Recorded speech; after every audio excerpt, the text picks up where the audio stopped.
कहिलेकाहीँ लाग्छ यदि अलिक कठोर भएको भए सायद आज यसरी भत्कनु पर्ने थिएन।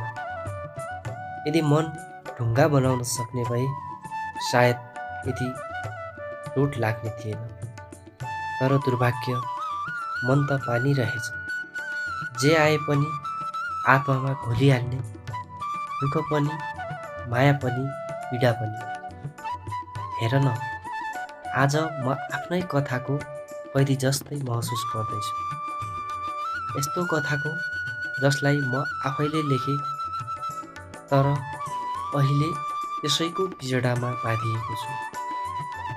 मेरो आफ्नै कोमलता, मेरो आफ्नै माया, मेरो आफ्नै भावनाहरू यति भारी भएका छन् कि तिनै मेरो सास रोक्दैछ। यो मन कहिलेकाहीँ यति नाजुक हुन्छ कि यसले आफैलाई नै चोट पुर्याउँछ। म नरम भएर बाँच्न चाहन्थेँ, तर यही नरमपन नै मेरो घाँटी अड्काउने डोरी बनेर आयो। मैले सोचेको थिएँ मनको कोमलता सुन्दर हुन्छ, तर अहिले त्यो नै मेरो कमजोर पक्ष बनिसकेको छ। निसासिएर बाँच्नु, आँसु नआउँदा पनि